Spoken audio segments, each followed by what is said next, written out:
السلام علیکم ګرانو کتونکو دیم تفهیم ګرانو کتونکو په خیبر پښتونخوا کې خیبر ایجنسی کې نن ډېره غټه امن جرګه د قبایلو منعقد شوې وه او دې قبایلي جرګې ته د عالمي مبصرینو د ملکی سیاسي قیادت زمونږ د سیاسي حلقو د عوامي حلقو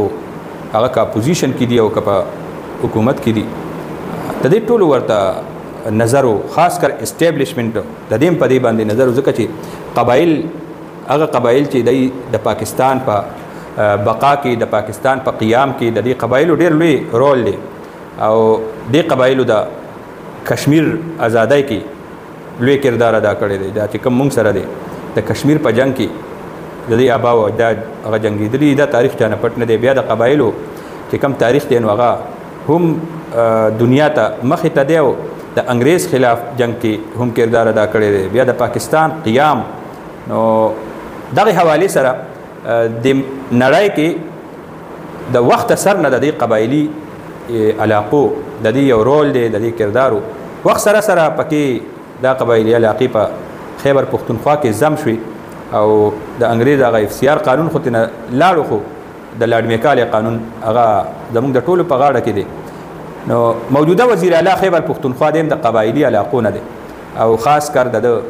خیبر ایجنسی خیبر ضلع خیبر د دې علاقې سره دی نو نن هوم ګراوند باندې د قبایلی علاقو کې د اپریشن متعلق ملټری اپریشن فوجي اپریشنو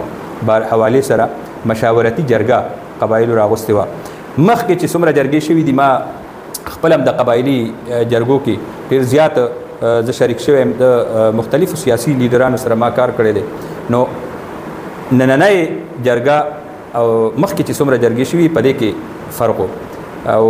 ټول قبایل او مشران او کشران هغه ټول په یو ګراوند هغه راغونډ شو د ټولو ایجنسو نه راغونډ شوي دي مطلب ټولو قبایلي علاقو نه خیبر ایجنسی ته راورسېدل او دغلته کې یو ډېره لویه غونډه وکړه چې کومې ته مونږ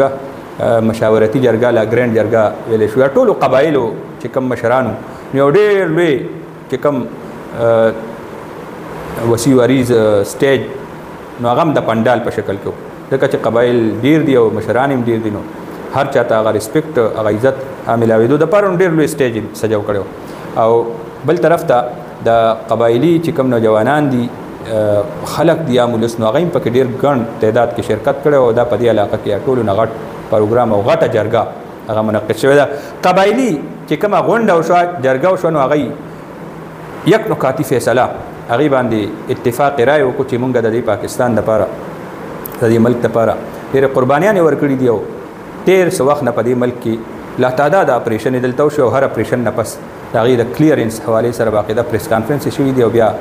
ویلی شوي دي چې دهشتګردي ختمه شوه نو د دې نه پس بیا دقسې اپریشن شروع شي او هغلته یو جنګي نو دا د قبایلي چې کوم خلق دي نو هغوی فوجي اپریشن هغې منلو ته تیار نه دي دغه وجه ده چې دا خلق نن راغونډ شوي ډېر ګڼ تعداد کې دې حوالې سره میټینګ وکړو جرګه یې وکړه وزیر اعلی خیبر پښتونخوا د دې جرګې مهمان خصوصي و میزبان هم و مهمان خصوصي مو ځکه چې وزیر اعلی په خپل علاقه کې نن ډېر غټ استقبال هم وشو او ټولو قبایلو کو قبایلي خلکو په خوشحالي منه وکړه او په هغې کې یو عهدې په لحاظ باندې د دې جرګې یو مشر په حیثیت خطاب هم وکړو کلیدي خطاب دا ځکه چې عهدې په لحاظ انتظامی د دې صوبې سربراہ دی نو د هغې په لحاظ باندې د خبره اهمه ده نو هغې دا اعلان وکړو چې مونږ ډېرې قربانیانې ورکړي دي بیا به هم ورکوو دا زموږ ملک دی خو هیڅ صورت کې مونږ مزید چې کوم اپریشن دي دا هم نه منو او مونږ امن غواړو او دا امن دا زموږ په وینو باندې دلته راغلی دی نو آیندې دپاره د هغې یو فیصله وشوه چې قبایلي علاقو حوالې سره چې څومره فیصلې کېږي نو به زما د دې علاقې د خلکو په اواز باندې کېږي دا نننۍ جرګه زه ګڼم دا تاریخ ساز خطاب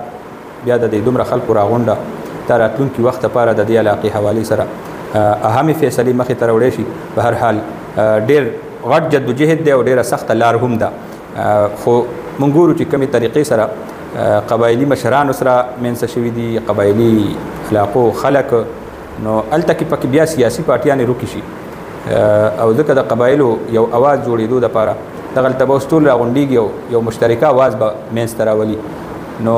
راتلونکي وخت کې دا قبایلي جرګه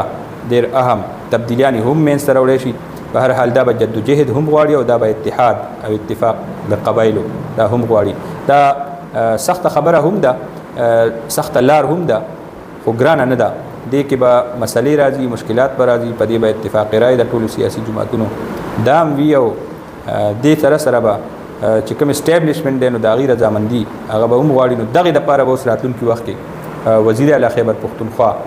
هغه څه کوي، د هغه جماعت په څه کوي او د خپل اعلانونه چې کوم وکړل، د خپله خبره چې کومه دې حوالې سره وکړه، نو دا به د دې پرمختګ دپاره او په مخه بوتلو دپاره به د هغې آینده لایحې عمل سوي، نو هغه لایحې عمل باندې به او هغه خبره باندې به د دې جرګو دارومدار